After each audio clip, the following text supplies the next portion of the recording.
Espacio patrocinado por Clínicas Dental 7, Ayuntamiento de Utrera, Marchapán, GAES, Factory Mi Sofá,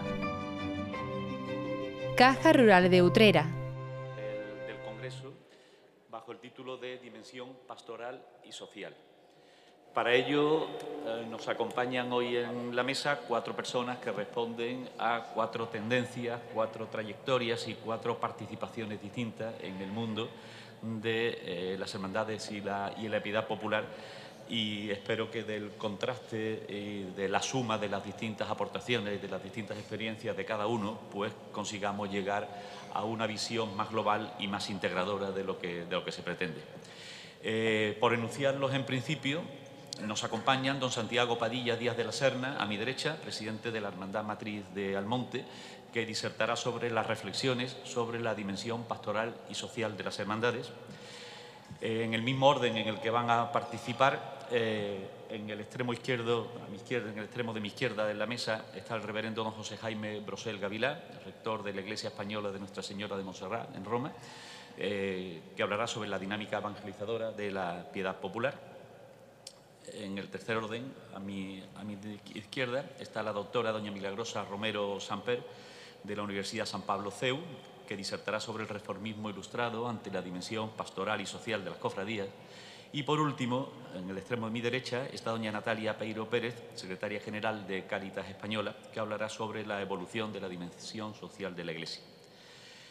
Bien, y como vamos un poquito ajustados de tiempo, pues sin más preámbulo paso a presentarles a los distintos miembros por el orden de intervención. Abrirá, como ya he dicho, don Santiago Padilla Díaz de la Serna, que es diplomado por el Instituto Internacional de San Telmo de Sevilla y licenciado en Derecho también por la Universidad de Sevilla. Desde 1999 es gerente de la Asociación de Hoteles de Sevilla y su provincia. Ha realizado numerosos trabajos de investigación sobre la historia del fenómeno devocional rociero y autor de varios libros, obviamente, sobre esta misma temática, entre los que destacaríamos Rocío, la explosión de la gran devoción del sur en el siglo XX, del año 2007, Rocío, Sal y Sol de Andalucía, del año 2010, Muñoz y Pavón, ilustre cantor de la Blanca Paloma, del año 2011, El Rocío, un platero y yo, del año 2014, o Rocío, Reina de la Paz, historia de la coronación canónica de la Blanca Paloma, el más reciente, del año 18. Es fundador de la revista científica Ex Voto, editada entre los años 11 y 23, de la que ha sido su director durante una década, así como responsable de las colecciones de publicaciones de la Hermandad Matriz denominada Regina Roris y Pastor Divino del Rocío. En cuanto a su trayectoria cofrade, ha sido oficial de la Hermandad del Santo Entierro y de la Soledad al Monte, presidente de su Consejo de Hermandades y Cofradías, y ha ocupado distintas responsabilidades como directivo de la Hermandad Matriz de Nuestra Señora del Rocío de Almonte, de la que es su presidente desde el año 2019. Bien, como les he comentado, su ponencia trata sobre las reflexiones sobre la dimensión pastoral y social de las hermandades. Tiene la palabra. Muchas gracias.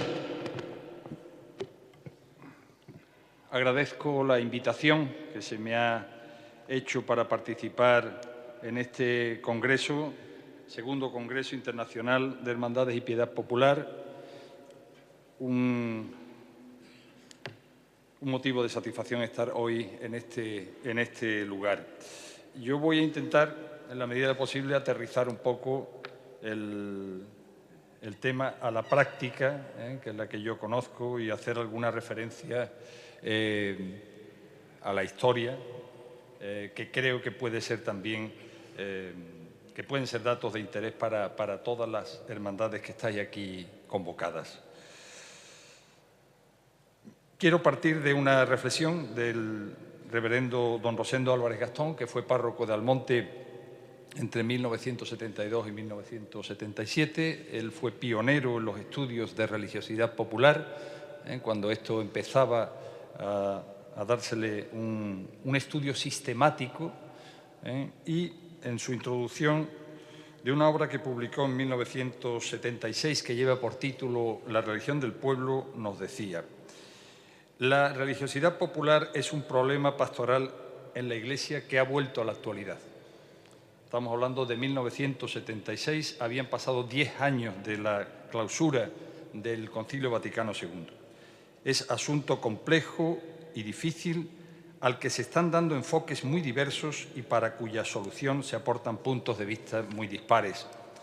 Es urgente, en la medida en que lo es la evangelización, el clarificar ideas, levantar el ánimo caído de no pocos responsables de la pastoral práctica, salvaguardar la fe, ayudar al pueblo desorientado, enfocar convenientemente y aprovechar en todas sus posibilidades algo tan real y concreto como son las varias formas de religiosidad.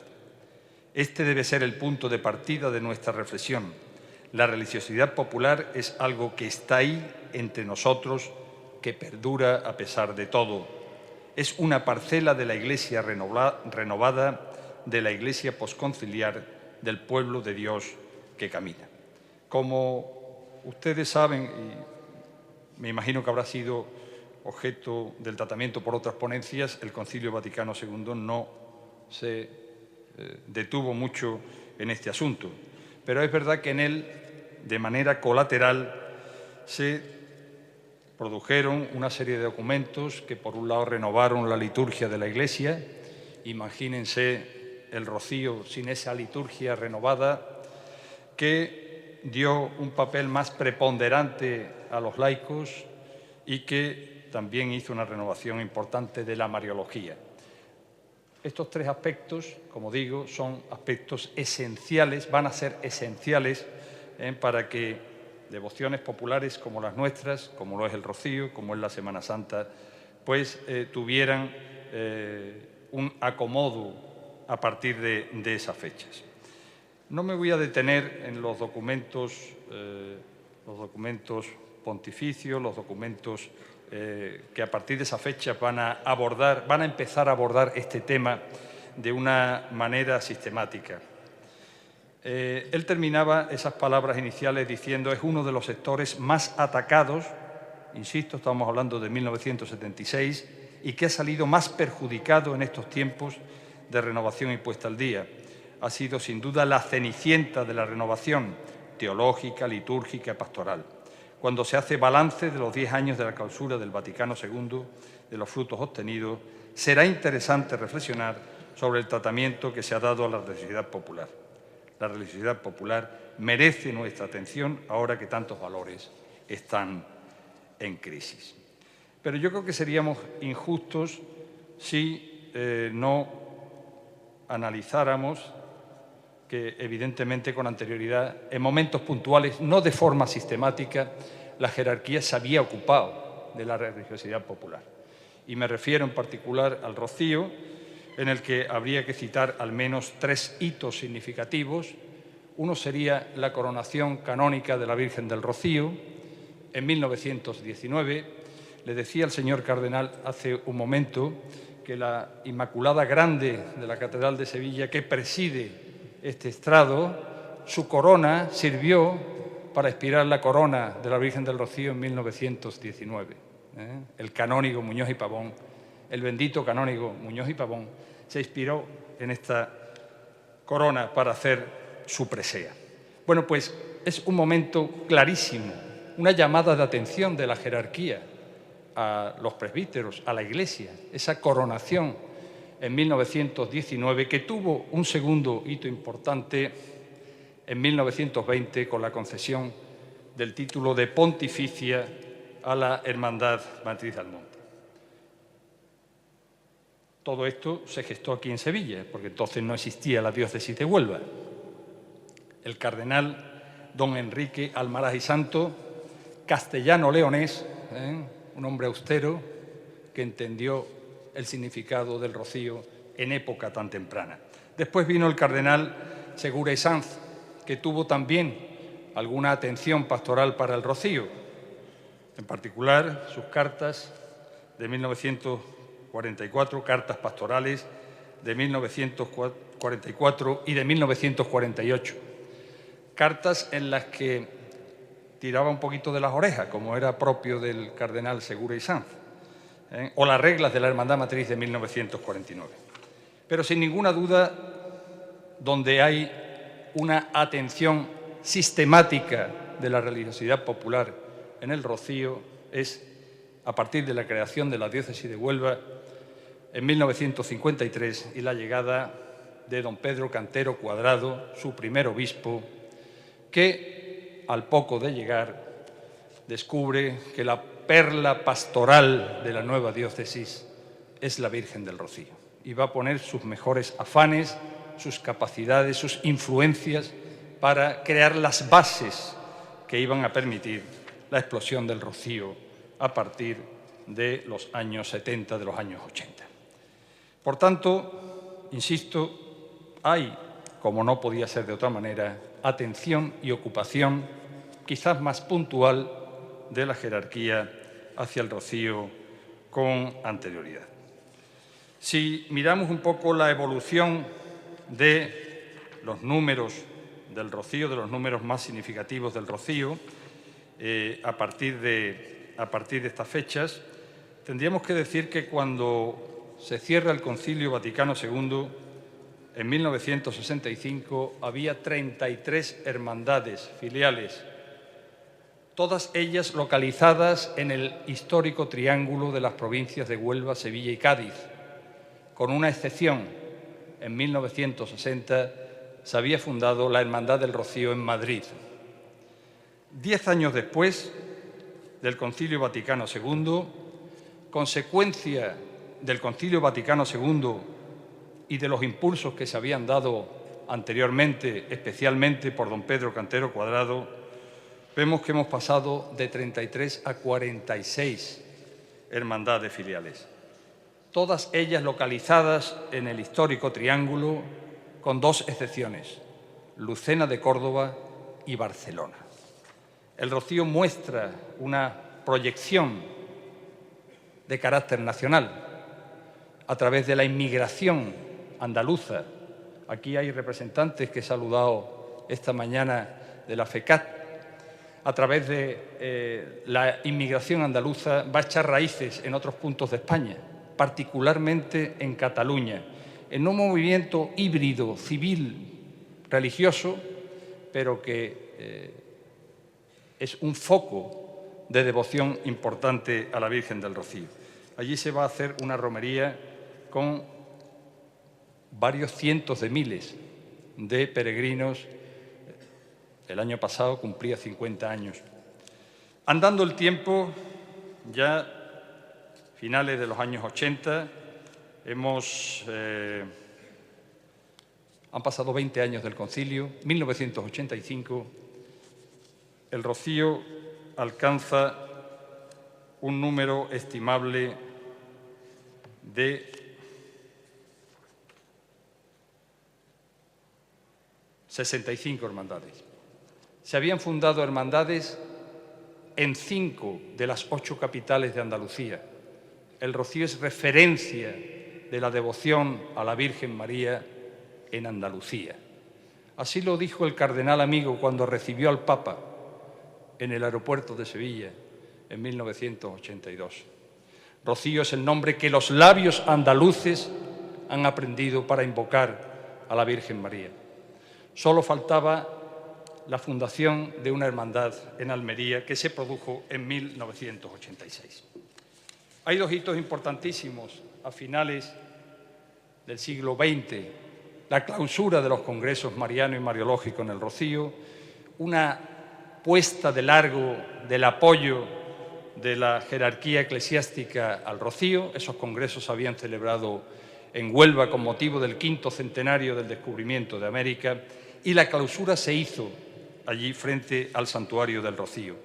Y un año después, la visita de su santidad el Papa San Juan Pablo II, 1993, 14 de junio de 1993, que constituye el hito probablemente más importante de la historia del Rocío, con aquella frase, con aquella afirmación, que todo el mundo sea rociero. Me voy a la parte final de mi ponencia para no alargarnos mucho más. Algunas sugerencias que apunto para nuestras hermandades. La primera, la mía, para las hermandades del Rocío, hermandades de penitencia, hermandades sacramentales. Nuestra tierra hace mucho tiempo que se convirtió en una tierra de misión. Es fácil encontrar en nuestras sociedades a muchas personas que no conocen a Dios, incluso bautizados, que son paganos en su mentalidad y comportamientos, y devotos de los titulares de nuestras hermandades que no reconocen la misión de la Iglesia y que participan muy parcial o puntualmente de la vida de hermandad. Sabemos de los déficits, pero también de las oportunidades que brindan nuestras hermandades y cofradías. Poco o algo es mucho en los tiempos que corren. Creo que tenemos que empezar por conocer mejor los marcos generales de orientación y actuación pastoral a todos los niveles. Las hermandades estamos un poco de espaldas a todo eso y pertenecer a los consejos pastorales de nuestras parroquias, donde, por cierto, colaboramos con mucha asiduidad, prestamos mucho auxilio a los párrocos, a los capellanes, pero creo que tenemos que participar más en esos documentos. En cuanto a la formación, en segundo lugar, comunión eclesial. Sin comunión, nuestro testimonio no es creíble. Las hermandades debemos ser una fuente de comunión eclesial a nivel local, entre hermandades y a otros niveles de la Iglesia, hacia afuera, pero empezando desde dentro para que pueda proyectarse al exterior. Comunidad evangelizada que evangeliza. La piedad popular sin la formación convierte a nuestras hermandades en un barco a la deriva en los tiempos que corren, fáciles de manipular y de manejar por cualesquiera fuerzas externas. Es un fin primordial. Apunto algunas cuestiones. Estamos en un contexto, aunque parezca que no, hostil para la formación. No se valora la formación del espíritu en los tiempos que vivimos. Las hermandades cada vez tenemos más asuntos de carácter patrimonial, administrativo, de relaciones protocolarias, religiosas y civiles. Creo que a esto hay que darle una pensada. Y hay una falta generalizada, en muchos casos, de inquietud hacia la formación espiritual. Esto no debe desalentarnos. Esto simplemente es hacer un diagnóstico para intentar corregir en la medida de lo posible. Y, por último, los directores espirituales ya sabemos que muchas veces están sobrepasados y desbordados de responsabilidades en sus parroquias. Dentro de la formación creo que debemos de hacer más esfuerzo para producir publicaciones de formación espiritual y no solo publicaciones laudatorias. Las hermandades somos muy dados a publicaciones laudatorias. Tenemos capacidad para editar, que ya es importante. Creo que tenemos que poner más énfasis en hacer publicaciones de formación espiritual. Bien con textos prestados por personas que analizan estos temas desde fuera o bien promoviendo nosotros textos desde dentro. Por supuesto, las redes sociales. Las redes sociales ya sabemos que son el gran escaparate de nuestro tiempo, pero exigen planificación. Muchas veces vamos de forma improvisada, planificar, cuidarlas, las imágenes, los textos, los vídeos que se eligen, etcétera, y dotarlas en la medida de lo posible de un sentido catequético. También creo que tenemos que revisar muy a fondo la admisión de nuevos hermanos en nuestras hermandades. Creo que el Señor que da el paso para ser hermano, es verdad que tenemos críos que no tienen conciencia y que vienen de manos de sus padres, pero el Señor adulto que entra en nuestra hermandad tenemos que repensar, yo creo, la admisión de hermandades. El culto a Dios a través de los titulares. Nuestros titulares son un medio para llegar, y nuestras prácticas religiosas también, a lo esencial del culto a Dios. Y pueden y deben ser una invitación para adquirir otros compromisos, para despertar el deseo a la formación y a la caridad.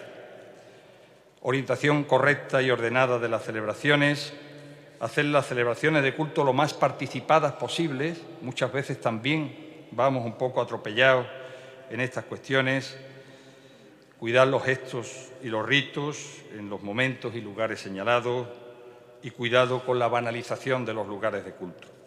En la caridad creo que las hermandades somos campeonas, creo que ahí hay una sensibilidad muy especial y muy importante, pero como en todo hay márgenes de mejora. Creo que es importante priorizar en nuestras alianzas puntuales o permanentes, especialmente con Cáritas Diocesana, no porque esté aquí su secretaria, sino porque sabemos que sus ayudas llegan a los necesitados. Elegir correctamente la terminología y el sentido último de ese esfuerzo. A veces utilizamos el mismo discurso que los que hablan de filantropía. Lo nuestro no es filantropía, tiene otro sentido.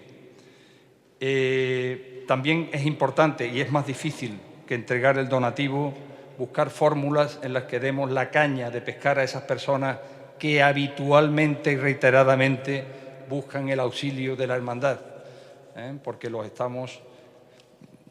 es la manera de dignificarlo, ¿verdad? Yo creo que hay que hacer un esfuerzo ahí también en ir un poquito más lejos. Y no debemos de perder de vista que hay experiencias espirituales de caridad. La caridad no es solo el donativo, el alimento. Hay muchas personas solas, cada vez más, la tercera edad. Pues ahí tenemos también un campo, las hermandades, que trabajar. Y algunas otras pautas para terminar. El cuidado de la casa común del Padre fue la primera encíclica del Santo Padre Francisco. Para los que celebramos nuestra devoción en el medio natural, el rocío sería un ejemplo, ese cuidado del medio ambiente tiene que ser una obligación ética y moral. La integración de los migrantes también lo ha tratado especialmente el Santo Padre. En sociedades como donde yo duermo, vivo en Sevilla y duermo en Almonte, hay un peso de la migración tan importante, cada día tan importante. Tenemos que ver cómo somos capaces de integrar al menos a los que tengan una sensibilidad hacia nuestras prácticas. Los jóvenes, estamos en una sociedad que envejece a pasos agigantados. Siempre ha sido un motivo de preocupación para las hermandades, ahora lo debe ser muchísimo más. Y la integración de la tercera edad. Está creciendo, tienen condiciones de vida mejor que tenían nuestros abuelos. Hay que buscar también formas de integrarlos en nuestras hermandades. Muchas gracias.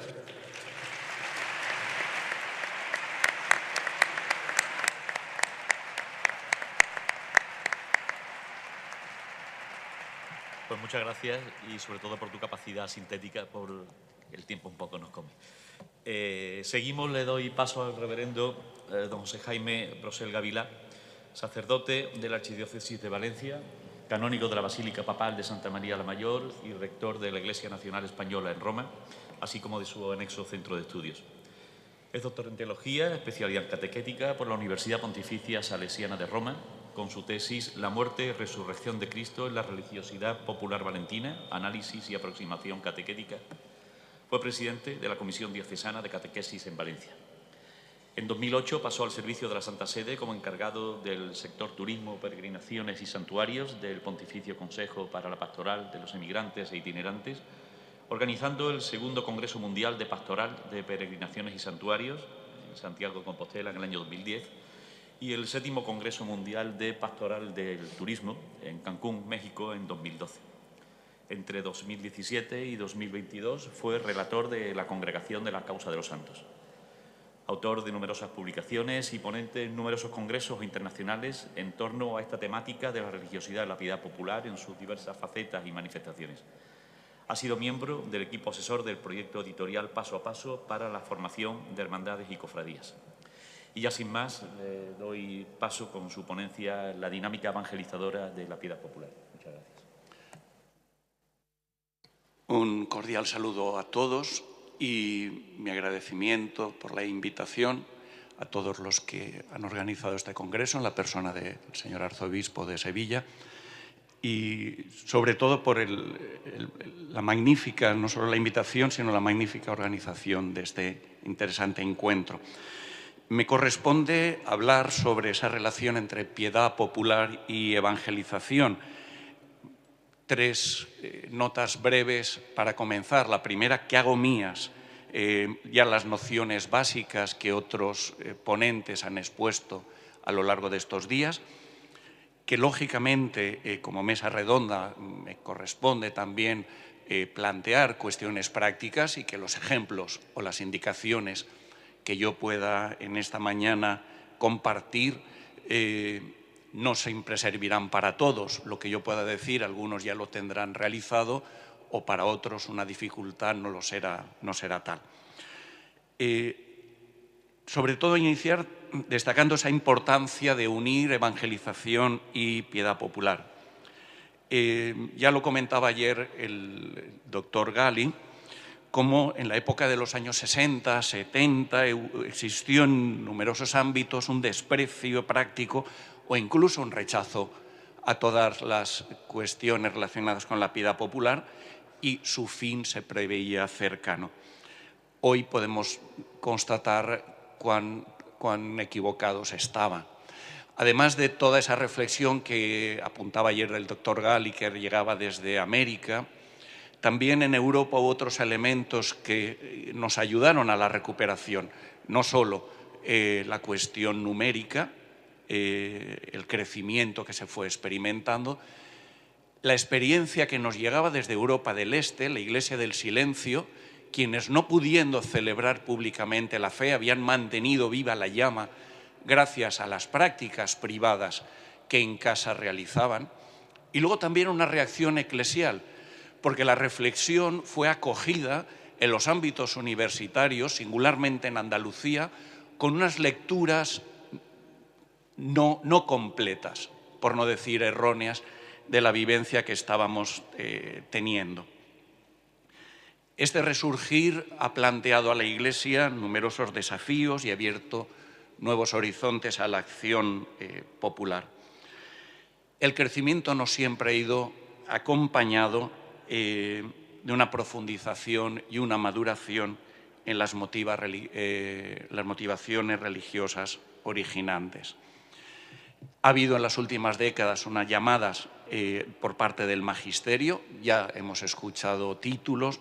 Para entender este último periodo yo iría, como también se citó ayer, a Aparecida, donde se llega a afirmar que la piedad popular es una manera legítima de vivir la fe, un modo de sentirse parte de la Iglesia y una forma de ser misioneros.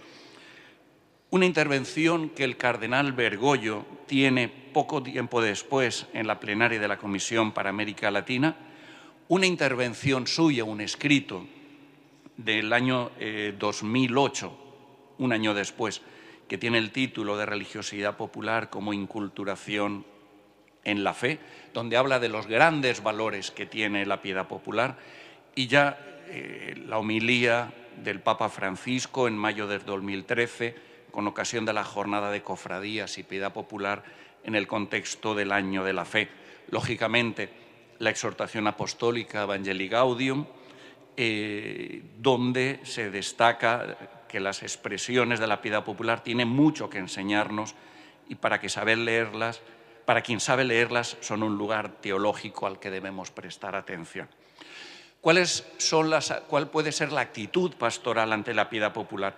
Hemos de evitar dos actitudes extremas: las abandonistas o destructivas, que pretenden desechar y como si fuera posible eliminar cualquier manifestación, porque la consideran una degradación, una deformación del cristianismo, fruto de la ignorancia de las masas, o por el contrario, las conformistas o inmovilistas, fomentan acríticamente cualquier expresión de piedad popular sin pretender purificarlas. Ante esto es necesaria una postura pastoral equilibrada. El Papa Pablo VI, cuando aborda la cuestión, se refiere al que el primer criterio es la caridad pastoral, así lo dice en Evangelii Nuntiandi. Y Papa Francisco en la Evangelii Gaudium también dice que es necesario acercarse a ella con la mirada del buen pastor, que no busca juzgar sino amar. Y solo desde la connaturalidad afectiva que da el amor podemos apreciar la vida teologal presente en la piedad de los pueblos cristianos, especialmente en sus pobres. La caridad pastoral se debe traducir en el respeto al pueblo. Detrás de ese planteamiento está la concepción según la cual el pueblo no es un simple objeto con el que hay que trabajar, sino que es el pueblo santo de Dios, pueblo sacerdotal, morada del Espíritu. Hay que acercarse a la piedad popular sabiendo que en numerosas ocasiones el pueblo es más víctima que culpable. Cuando ante la piedad popular se adoptan posturas extremas, es siempre el pueblo quien sufre consecuencias. Y podemos declinar esta caridad pastoral con la cercanía, la disposición al diálogo, la paciencia, la humildad. Es importante la presencia, el estar, el acompañar, el haciendo descubrir y sentir a la cofradía que es parte de la Iglesia, parte de la parroquia. La atención a la piedad popular pasa por un proceso: conocerla, analizarla, acompañarla. Conocerla en profundidad, no quedándose únicamente en las manifestaciones externas, sino intentar percibir las dimensiones interiores, entender las actitudes, las motivaciones, los comportamientos, los valores que encierran. Segundo, discernir, un discernimiento correcto, analizar. Es algo complejo y no podemos hacerlo de un modo simplista, como quien pretende realizar un elenco de valores y de contravalores. Porque además estos son elementos que se encuentran íntimamente mezclados en las mismas prácticas. Sobre sus valores y contravalores hay últimamente un estudio del jesuita Daniel Cuesta, aquí presente, en el libro Luces y sombras de la religiosidad popular. Y tras el conocimiento y el análisis, una acción pastoral, que no puede ser improvisado, que debe ser incluido en una programación pastoral amplia, realista, que debe estar, en este plan pastoral debe estar correctamente incluida la piedad popular, lo que favorecerá su relación con las otras realidades eclesiales. Una planificación coordinada y articulada en beneficio de una atención más adecuada e integrada. Yo creo que la presencia debe estar en dos niveles, un nivel de acciones genéricas y otro de cuestiones específicas.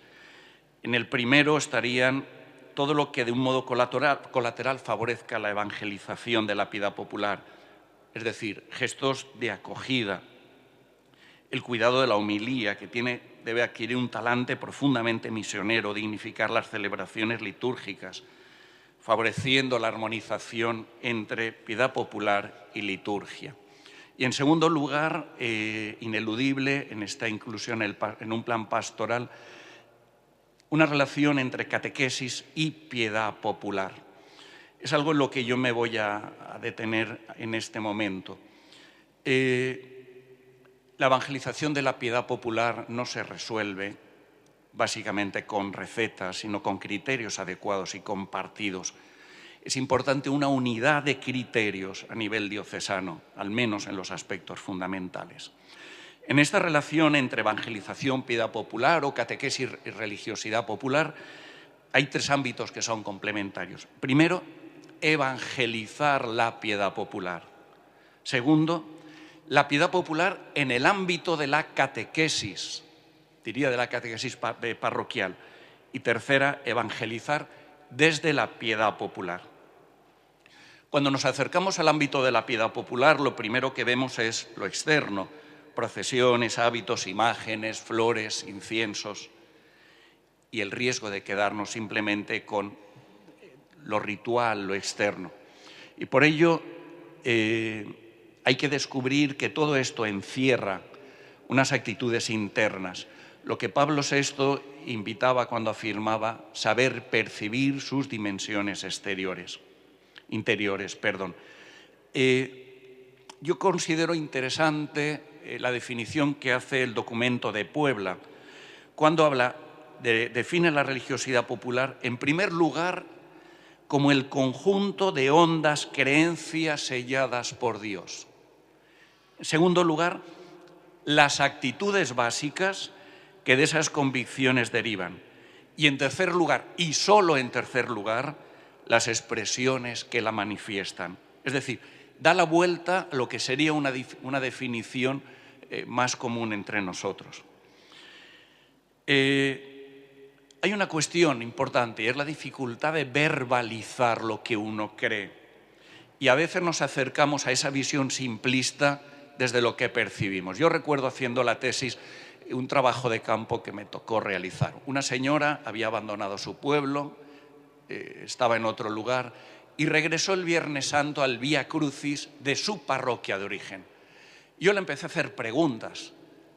Lógicamente, yo quería llegar a la conclusión de que esta señora era una idólatra. Al final, ella me dice, mire, todas las imágenes de Cristo son iguales, pero a mí esta me ayuda a rezar. Eso no siempre es fácil decirlo. Y nosotros nos quedamos con un rito que no siempre nos permite ir al corazón de la fe de quien tenemos delante. ¿Por dónde tenemos que iniciar la evangelización? Pues a veces empezamos por las formas externas y nos equivocamos, porque eso simplemente genera más tensión y no consigue lo que pretendemos. Es más, se percibe como el sacerdote que es de fuera viene a atacar lo nuestro. Lo importante es sobre todo empezar no cambiando ritos, sino mejorando actitudes y motivaciones, evangelizando lo que está en el corazón de la gente. Y lo demás irá llegando. Partir desde una complicidad. Es importante una catequesis, antes lo apuntaba Santiago, una catequesis. Catequizar a las cofradías, con las cofradías. Y para mí es importante utilizar sus lenguajes, sus símbolos, de tal manera que esa catequesis sea significativa, llene de sentido, que dé sentido a lo que se está haciendo. Segunda, la piedad popular en el ámbito de la catequesis. Yo considero que en nuestras catequesis parroquiales debemos utilizar los elementos de la piedad popular. ¿Por qué? Pues porque muchos de los que llegan vienen de ese mundo y volverán a ese mundo. Yo puedo evangelizar, hablar de la pasión de Cristo con una película magnífica o con un cuadro, una foto de las que nos aparece en el catecismo. Pero si yo los llevo a hablar de la pasión ante la imagen del crucificado o a rezar ante la imagen de la Virgen, estoy llenando de sentido, vinculando esa oración con esa imagen. Y eso, cuando salga en procesión, a ese niño, a ese joven, o a ese niño, a ese joven que será adulto, le estaré ayudando a vivir de una forma más profunda su experiencia de fe. Y luego porque además la religiosidad popular, la piedad popular, nos da un elemento importante. Hemos utilizado siempre las imágenes, hemos utilizado los elementos. ¿Por qué no seguir utilizando esos cantos, esa iconografía, esos ritos? Yo no sé si se han percatado que el mundo oriental, los ortodoxos, los católicos de liturgia bizantina, por ejemplo, no tienen piedad popular, porque la tienen integrada dentro de la liturgia. Porque es una liturgia donde tocan, donde besan, donde tienen gestos. Quizá nosotros, que somos mucho más racionales, hemos tenido esa necesidad de la piedad popular como un complemento. Y en tercer lugar, y con esto voy a ir concluyendo, evangelizar desde la piedad popular. Hay un gran problema hoy que es el de la ignorancia religiosa, pero creo que hay otro más grave, que es el de la indiferencia religiosa. Hay una tira cómica que protagoniza Snoopy y Charlie Brown, donde uno de ellos afirma solemnemente: Jesús es la respuesta, frente a la cual el otro añade: sí, pero ¿cuál es la pregunta? Muchas veces damos respuestas a preguntas que no nos hacemos. Cuando alguien realiza el Camino de Santiago, participa en una procesión, acude a un templo a rezar ante una advocación mariana, en no pocas ocasiones lo realiza inmerso en circunstancias singulares de dolor, de duda, de gozo, de fracaso, de agradecimiento. Y muchas de estas experiencias son una puerta abierta para preguntarse por el sentido de la propia vida. Y hay una respuesta nuestra, puede encontrar enganche, puede arraigar. La evangelización no puede desaprovechar las riquezas expresivas y de inculturación que existen en las manifestaciones de piedad popular. Goza, y lo sabemos, de una gran capacidad de convocatoria. La prensa está asustada por la participación mañana en la procesión magna. Puedo hablar de cofradías de Valencia que tienen ya incluido un proceso de catecumenado bautismal, porque hay jóvenes que llegan, porque ya van los amigos y no están bautizados, y una vez dentro piden el bautismo. Lógicamente nos obliga a buscar una respuesta junto con el Código de Derecho Canónico que exige el bautismo para formar parte de las asociaciones de fieles. Pero no podemos desaprovechar quien llama a nuestra puerta, aunque no esté bautizado, para acompañarle en un proceso que, descubriendo al Señor, pide incorporarse sacramentalmente a la Iglesia. Voy terminando. Los modos de evangelizar los decía Santiago, el tema de la familia, lo que el Papa Francisco alguna vez se ha referido como evangelizar por la sangre. Y luego todas nuestras ritualidades. Recuerdo una procesión, acompañaba a un sacerdote, Antonio Tortajada, también aquí presente, íbamos en silencio. Solo se escuchaba el sonido de un tambor. De repente un niño sale corriendo al balcón y grita: «Mamá, sal, que Dios está pasando». El problema vino 2 calles más tarde, cuando otro niño exclamó: «Mamá, mamá, unos señores disfrazados». Todo puede darse, pero nosotros tenemos que ser imagen de un Dios que está pasando. En nuestra catequesis, lo normal es que la evangelización entre, como diría San Pablo, por el oído. En la piedad popular entra por la vista, por los sentidos. En la catequesis el proceso es anuncio, aceptación, conversión, exteriorización, celebración. En la piedad popular es al revés, es decir, se da primero la exteriorización, la celebración, luego una aceptación y conversión y finalmente un anuncio.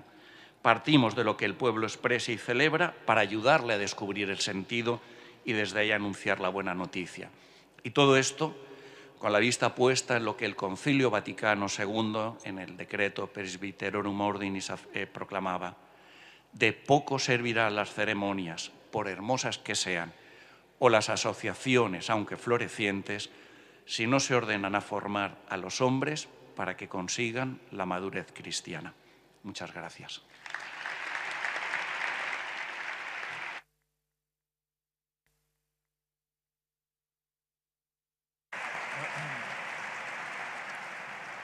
Pues muchas gracias. Bien, damos ahora un ligero salto en la reflexión hacia el pasado con la doctora doña Milagrosa Romero Samper, licenciada y doctora en Historia por la Universidad Complutense de Madrid. Es profesora agregada de la Universidad San Pablo CEU, vinculada al Departamento de Humanidades. Ha impartido su docencia en diversas universidades italianas, como la Universidad degli Studi di Trento, la Universidad degli Studi dell'Aquila y la Universidad Católica del Sacro Cuore de Brescia. Su labor investigadora se ha centrado en la historia cultural de época moderna y contemporánea, abarcando temas como las cofradías en el reformismo ilustrado en el siglo XVIII, el modernismo, la oposición al franquismo o la Guerra Civil Española. Ha participado en diversos procesos de investigación, tanto en Italia como en España, y en el ámbito de los estudios religiosos podríamos destacar fundamentalmente religión y parlamento en la España contemporánea y factor religioso y cambio político en España. Es autora de numerosos artículos en revistas, capítulos de libros y monografías, entre las que destacaríamos ¿Por qué y para qué la historia?, los trabajos de Clio, del año 2018, La oposición durante el franquismo, del año 2005, Paradores, 1928-2003, 75 años de tradición y vanguardia, del año 2003, o Las cofradías en el Madrid del siglo XVIII, también del mismo año. Además de su actividad académica, es aficionada a las vanguardias rusas y contemporáneas y también cultiva su faceta como editora y con la poesía. Como digo, retrocedemos un poco en el pasado en nuestra reflexión sobre esta dimensión con su ponencia El reformismo ilustrado ante la dimensión pastoral y social de las cofradías. Gracias. Buenos días. No voy a dar las gracias, contraviniendo la costumbre. Y no voy a hacerlo, primero, porque no tengo palabras y segundo, porque si las tuviera, iba a emplear varios párrafos que me iban a restar tiempo para mi intervención. Dicho lo cual, me voy a centrar en el planteamiento general de la reforma, en los aspectos sociales y pastorales de las cofradías en el siglo XVIII, tal como van a ser criticados y expuestos por los reformadores, sean eclesiásticos, sean seglares, y terminaré después de ver estos aspectos sociales y devocionales, con un salto hacia la herencia barroca en un ejemplo de una cofradía muy actual. Para entender la reforma emprendida por los hombres ilustrados del Team Carlos III, pues tenemos que partir del marco de la política regalista de la monarquía española. Sin este regalismo, que en realidad empieza por los Reyes Católicos, no podemos entender nada de nada. Este regalismo se aplica además a un amplio campo de reformas que abarcan, en primer lugar, la de la beneficencia, que está muy ligada con la reforma de las cofradías, la reforma de los espectáculos, la reforma cultural, la supresión de supersticiones y falsas creencias, incluso la reforma de la predicación. El reformismo borbónico pretende, en definitiva, la prosperidad y felicidad de la nación, pero todo pilotado desde un fuerte poder real. Todo para el pueblo, pero sin el pueblo.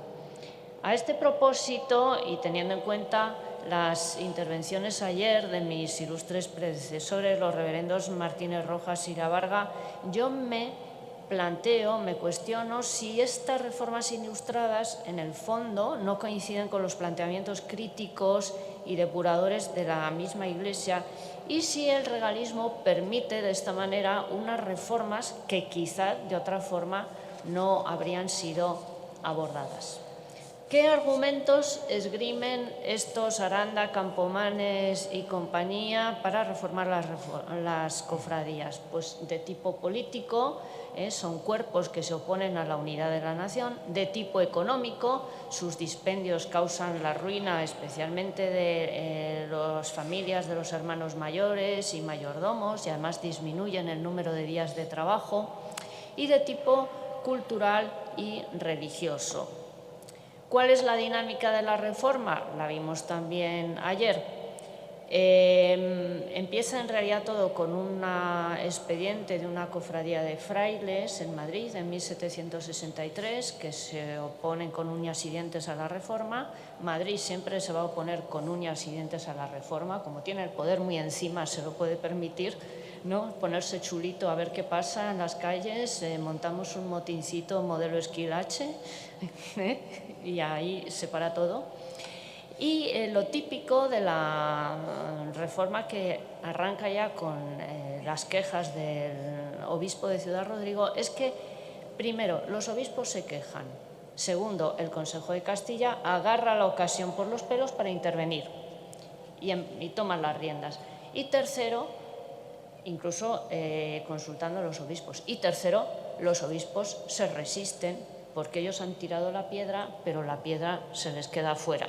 Y son muy reacios a perder pues su cuota de poder frente a este poder real. Es la lucha constante, poder civil y poder eclesiástico. ¿Qué tipo de cofradías suprime al final la Real Resolución de 1783? Las gremiales, que van a ser sustituidas por los Montepíos, las que no cuentan con la aprobación civil y las que no cuentan ni con la civil ni con la eclesiástica. Subsisten las que sí tienen ambas y se somete a todas las demás a que envíen para su revisión y corrección sus ordenanzas al Consejo. El proceso tarda muchísimo, tenemos que tener además en cuenta que esto mismo se extiende a América, desde México, pues están mandando lo mismo las ordenanzas a Sevilla, por decir algo, y entramos ya en comienzos del siglo XIX. ¿Cuál es el resultado? Resumiendo en 2 palabras, podríamos decir la depuración y la fusión. Por eso tenemos estos nombres de Real Archicofradía y Piadosa Hermandad y estos escuditos compuestos a base de 2 o 3 emblemitas, ¿no? Y estos titulares que ocupan medio cartel cuando hay un besamanos, ¿no? Pues todo viene de ahí, así que podríamos dar las gracias a Carlos III, aunque solo fuera por esto. Bueno, ¿cuáles son los aspectos asistenciales que se van a plantear, pues como he dicho, en relación con esta reforma de la beneficencia? Tenemos que tener en cuenta que no hay seguridad social y quien suplea esto es la Iglesia y las cofradías, básicamente. Entonces se plantea la creación de un sistema público de asistencia. Las prestaciones de las cofradías gremiales y de las demás, pues ya las conocemos. La asistencia con gastos de médico, mejor sería decir matasanos, sanguijuelas, etcétera, y de botica a los enfermos, ayuda a la manutención de las familias los días que duraba la enfermedad, gastos de entierro, en el caso bastante probable, vistos esos métodos sanitarios, de la defunción del enfermo, y otros aspectos menos conocidos, por ejemplo, en Daroca, en la diócesis de Daroca, los vecinos pagaban una cuota en especie a las cofradías para sementeras de los labradores pobres. Es decir, que se tenían también en cuenta otros aspectos económicos muy interesantes. El nuevo sistema asistencial tiene varios principios. Uno es la creación de Montepíos, de escribanos en Madrid en 1763. Algunas cofradías intentan disfrazarse de Montepíos, esto lo indica el prior de Uclés, es una sugerencia suya, lo cual indica, por otra parte, que estas cofradías tenían bastante éxito y eran bastante efectivas. Un segundo paso es, a raíz del motín de Esquidache en 1767, la creación de juntas de caridad y diputaciones de barrio. Hay que decir que no todos se oponían a estas cofradías gremiales. En la misma sala del Consejo de Castilla tienen partidarios, especialmente también tienen partidarios en Valencia, donde el corregidor dice que son convenientes, si no precisas, a la perfección de las artes, a la fe del comercio, al buen orden y armonía del Estado. Y es más, debían de contar con su propia casa, con un oratorio, subrayo, y varias salas para desarrollar sus actividades. En lo que se refiere a la sociabilidad, el aspecto más denunciado, tanto por eclesiásticos como por legisladores, son la mezcla de elementos profanos e irracionales. Y, en primer lugar, las comilonas, las famosas comilonas, que producen embriagueces, disoluciones, escándalos y toda suerte de abominaciones indignas del nombre de cristianos, ajenas a toda razón. El señor Campomanes dice: está muy bien que la gente se vaya al campo a celebrar San Roque y otros santos, pero háganlo mirando qué tiempo va a hacer y no con el pretexto de que es este santo u otro. Su paisano Feijóo, también asturiano, era un poco más simpático. Yo, la verdad, no sé cómo celebraría Campomanes las Navidades sin comilonas en su casa, pero bueno, entonces Feijóo, que era más comprensivo, más simpático, dice: los que predican una devoción o toda aspereza o toda melindres no logran otra cosa que desviar los ánimos de aquello mismo a que quieren atraerlas. Es decir, era conveniente una modesta alegría. Estas cominonas eran causa de dispendios, pero claro, había niveles. Tenemos los de San Felices de los Gallegos, que se conformaban con una olla podrida y 4 tragos, y lo dicen tal cual, con lo cual me imagino a Campomanes con los pocos pelos o la peluca de punta al oír esto. Y estaban los del convento de la Val de Jesús, en Valencia, que se tiraban una semana entera de parranda y además especificaban los menús en sus ordenanzas. Supongo que esas ordenanzas serían retiradas ipso facto por el Consejo de Castilla. Pero es que además el propio rey Carlos III se montaba un catering el día del Corpus en los bajos del balcón del Ayuntamiento de Madrid, desde donde él asistía al paso de la procesión. Y en las arcadas de la Plaza Mayor estaban escondidos los que estaban preparando los refrescos, los helados, los dulces, los canapés, todo lo habido por haber. En fin, a Dios rogando y con el mazo dando. Mientras, el Ayuntamiento prohibía muy severamente la venta de naranjas, torreznos, bollos, rosquillas, chorizos, salchichones, etcétera, por las calles. ¿A alguien le suena esto de alguien que va vendiendo cosas por la calle durante la procesión? Bueno, hay otro aspecto que ya tenía que ver con el mal gusto, que es muy criticado, que eran obviamente los banquetes funerales. Las fiestas, además, desde el punto de vista político, atacan a la unidad del reino. Según Aranda, tenía que haber un rey, una ley y una sola ley, y las cofradías de gremios y de naturales, oriundos de una región, pues fomentaban, según él, el espíritu de partido. Hoy diríamos que fomentan la identidad nacional, social, territorial, el sentido de pertenencia. ¿Qué pasaba con los aspectos religiosos?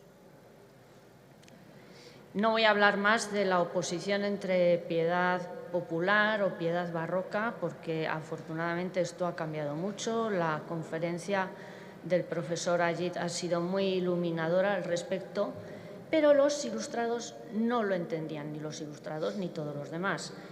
Yo diría una postilla, que esta piedad no era solo popular en el sentido de restringida al bajo pueblo, sino que participaban de ella las clases elevadas, los estamentos privilegiados, y que además la piedad barroca tiene un origen culto, evidentemente, que es toda la estética del Concilio de Trento. Pero esta minoría, digamos, jansenista, pues no lo entiende.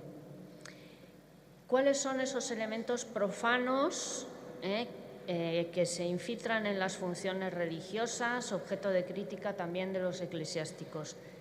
1. Los bailes fuera o dentro de las iglesias. Aquí tenemos los seises, pero en un villorrio como San Felices de los Gallegos teníamos un rústico tamboril, 4 saltos o cabriolas de un gañán con sus castañetas. De nuevo, horripilación perpetua para el conde de Aranda. Bueno. Segundo, las figuras alegóricas como los gigantones, las tarascas y las batallas, que tienen un profundo sentido simbólico que yo creo que no se ha examinado lo suficientemente, y que por primera vez he visto representadas estas batallas en un lienzo que está en la exposición de Cajasol, que reproduce la romería de la Virgen de la Cabeza, y ahí se ve a unos señores espadachines, incluso a un puesto que alquila o vende espadas. Para mí, personalmente, me aventuro a decir que es la lucha entre el bien y el mal, pero prohibido. Prohibidas también las comedias, las capeas, aunque fueran con fines benéficos. Prohibida la venta de comestibles, ya lo he dicho, y prohibido el ligoteo, prohibidas las señoras, que según el simpático Campomanes tienen que estar cerradas en los balcones a cal y piedra. Lo dejo ahí. Lo dejo ahí. En este cuadro de la Virgen de la Cabeza se ve perfectamente a las señoras, tan guapas ellas, asomadas a los balcones e incluso en la calle. Desde el punto de vista religioso también hacen hincapié en el protagonismo de la parroquia. Y esto está resultando muy actual estos días, todo lo que se está diciendo, ¿no? Se critica especialmente la presencia de predicadores contratados al estilo de don Gerundio, pero claro, el prior Diocles se hace la siguiente pregunta: ¿pero por qué van a contratar predicadores si esa misión debería de corresponder al párroco? Porque además lo que dicen los predicadores es lluvia de verano, no cala en el pueblo.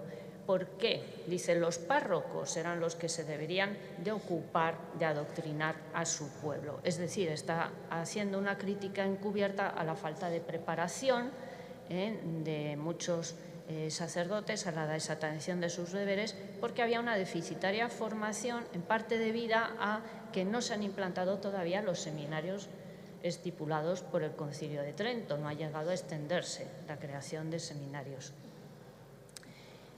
El tipo de devociones pues es parecido, no voy a insistir en ello a lo que han dicho todos mis predecesores, y voy a terminar haciendo esa referencia actual a que es la Cofradía de la Divina Pastora en Málaga, cuya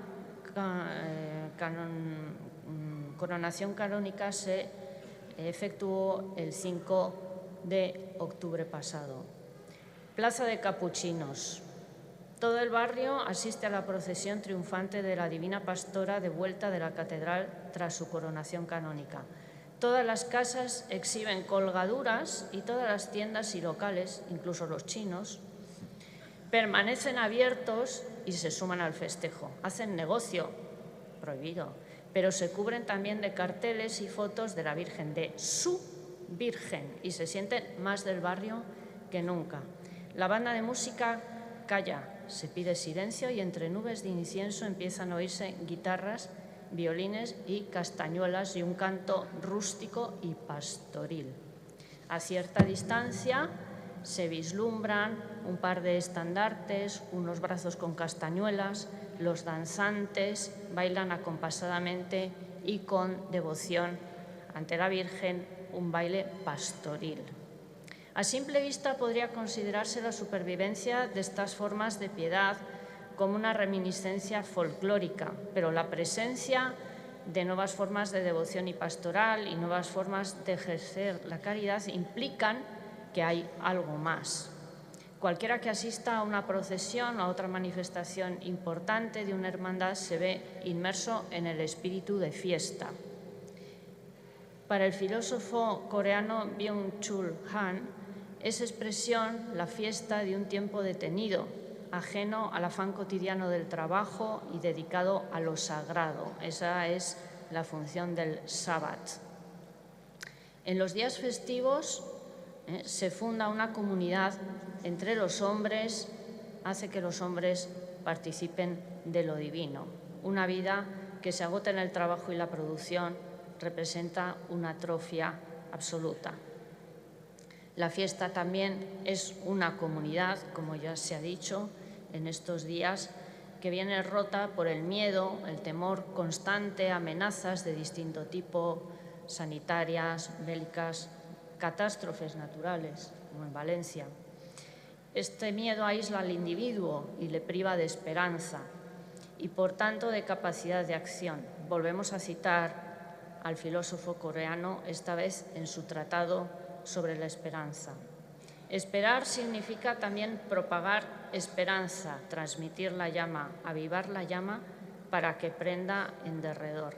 La esperanza es el fermento de la revolución, el catalizador de lo nuevo. Incipit vita nova. Comienza una nueva vida. Muchas gracias.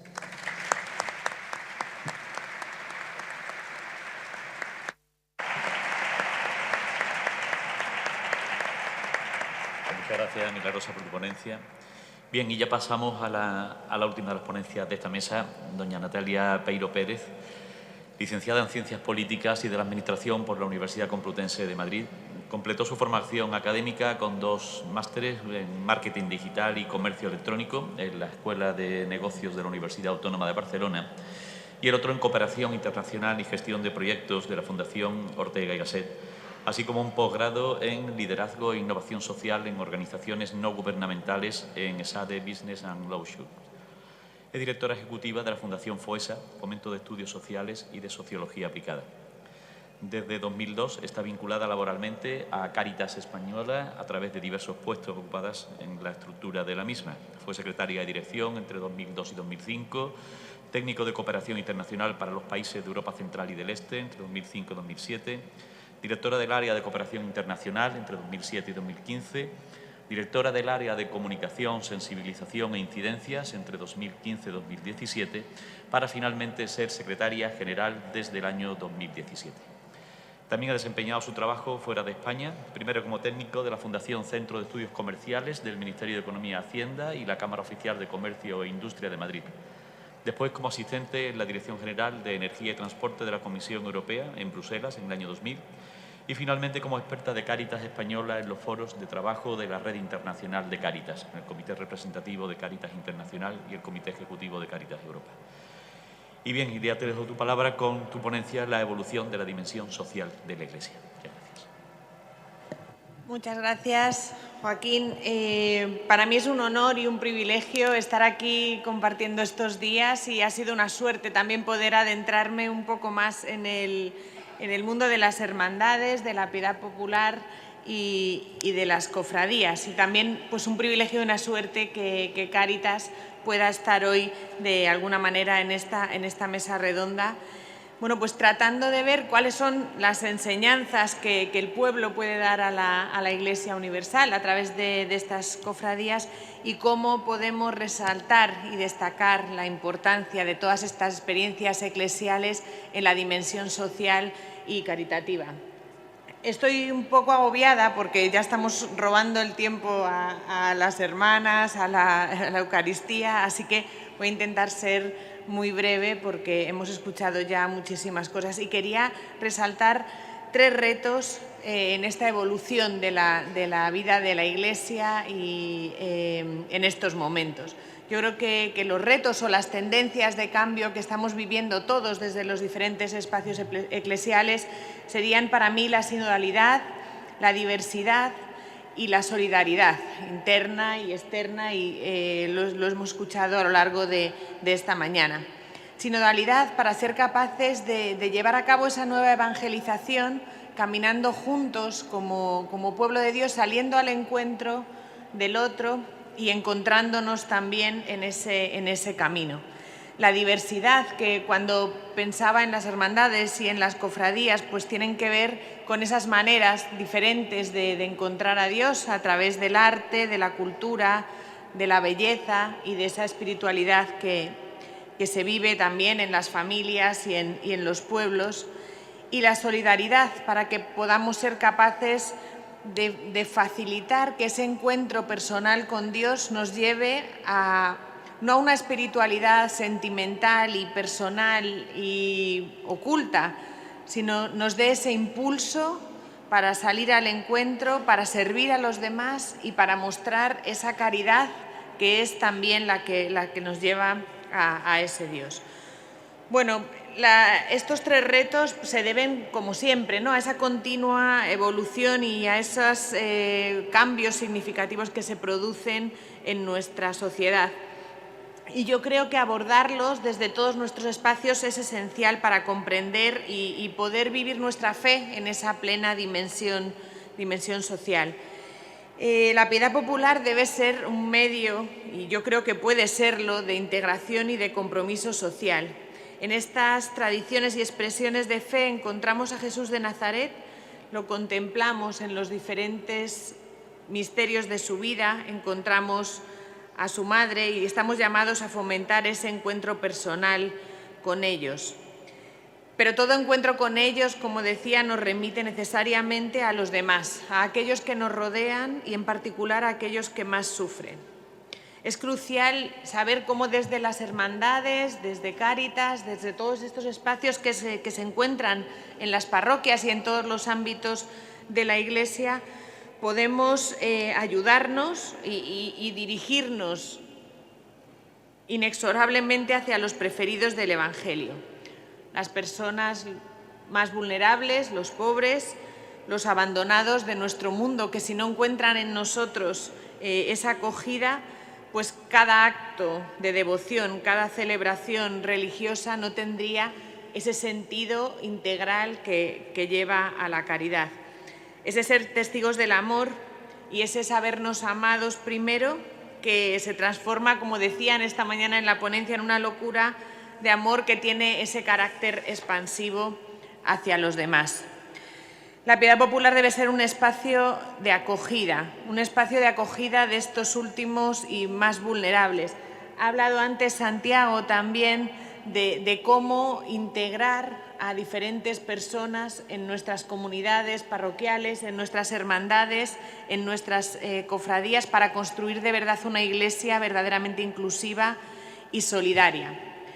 Creo que uno de los retos para esta diversidad es creer que muchas veces esa integración de diferentes personas, de diversidades, de personas que quizás a veces no nos comprenden, puede perjudicar la identidad y la cohesión de nuestra comunidad, la identidad y la cohesión de nuestra hermandad, pero yo creo que es una oportunidad única que la participación activa de todos nos lleve también a esa identidad católica, esa identidad universal y esa vocación de nuestra identidad precisamente de ser compartida y de ser anunciada a los demás.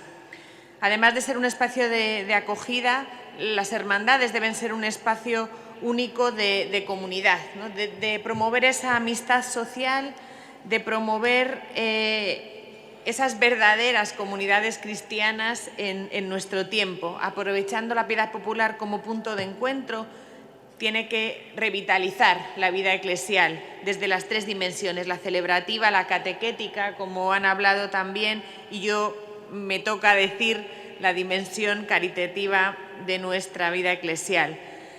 Tienen que estar esas dimensiones verdaderamente unidas y nos dirigen de nuevo a que nuestras comunidades den un lugar de protagonismo y de acogida a las personas que más sufren. Hablábamos antes de la necesidad de esa formación en la acogida, de esa formación en la liturgia, de esa formación también en la dimensión social de nuestra fe. Y yo creo que la colaboración entre organizaciones como las hermandades, Cáritas y otras que se encuentran en el espacio de la parroquia nos puede ayudar a conocer bien y a comprender mejor y a dar acompañamiento quizá a las personas que se acercan por cualquier motivo puntual de su vida, pero que queremos integrar en nuestras comunidades, en nuestras hermandades y en nuestras cofradías.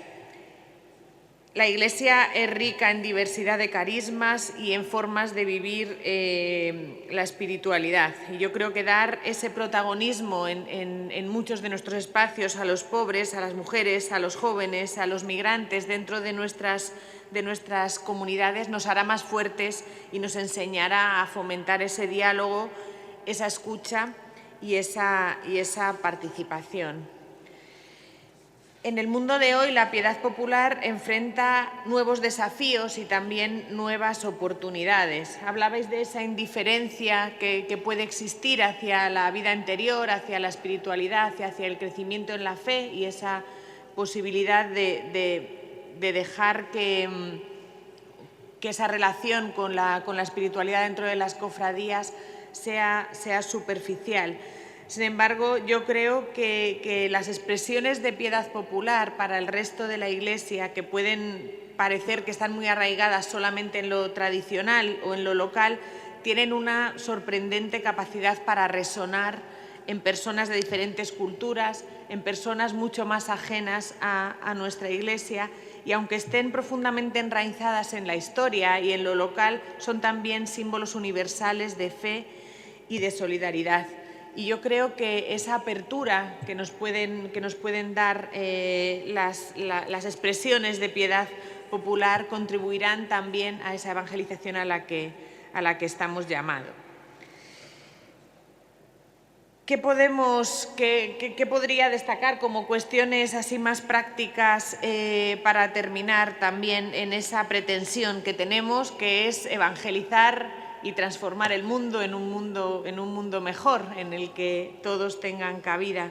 Bueno, pues yo señalaría que puede haber algunas iniciativas con distintos enfoques que se pueden llevar a cabo. Yo creo que las peregrinaciones son una de ellas. Ha sido una forma tradicional de piedad popular, pero en los últimos años, y vosotros por eso tenéis mucho que enseñar a la Iglesia, han cobrado nueva vida con la participación activa de los jóvenes. Eventos como las peregrinaciones en el Camino de Santiago, que también se han mencionado hoy, como la Jornada Mundial de la Juventud, o otras rutas y lugares de peregrinación locales, se han convertido en experiencias espirituales muy profundas que son muy significativas para muchos jóvenes, que son esos momentos de su vida que no olvidarán y que les abrieron la puerta para otras dimensiones de su fe. Combinan el viaje físico con el crecimiento espiritual, con el compañerismo y con la reflexión personal, y yo creo que vosotros podéis acometer ese camino para incorporar a jóvenes.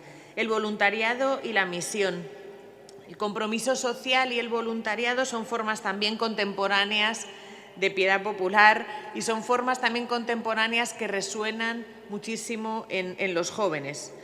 Yo creo que deberíamos hablar entre diferentes entidades eclesiales para elaborar programas de voluntariado, tanto locales como internacionales, que permitan a los jóvenes poner su fe en acción para servir a los demás.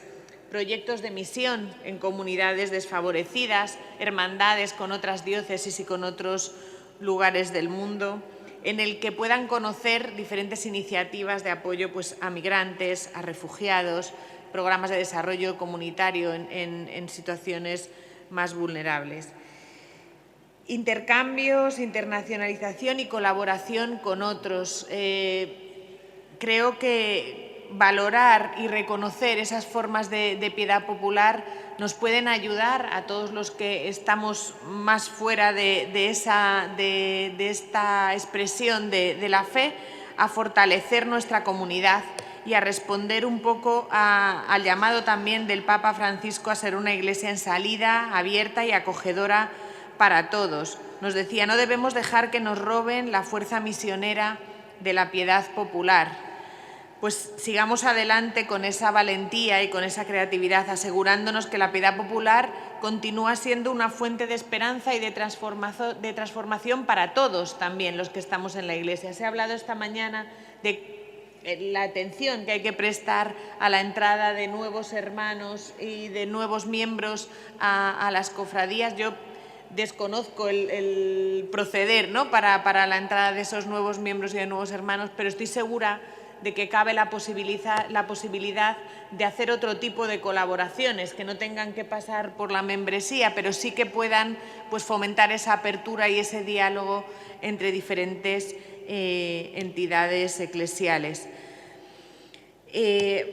Al reconocer y al valorar estas formas de piedad popular y al hacer que las hermandades y las cofradías reconozcan también nuevas formas de piedad popular, estamos fortaleciendo nuestra Iglesia.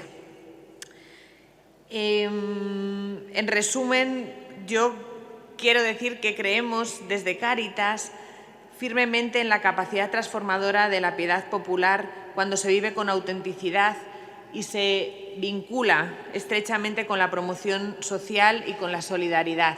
Estos días hemos tenido un ejemplo muy trágico con la situación de las inundaciones en Valencia, en los que hemos visto que las personas más cercanas, que los lugares donde se vive esa hermandad, donde se conoce a los demás y donde se comparte esa comunidad, han sido claves para poder llevar una atención cercana, una mirada compasiva y un acompañamiento inmediato a las personas que más lo favorecen. Yo creo que todos esos espacios de integración social, todos esos espacios de cercanía con las personas, debemos ser capaces de mirar adelante, de mirar a nuestra historia también y de mirar a los lados para encontrarnos con esos otros espacios eclesiales en los que todos tenemos tanto que aprender. Muchas gracias.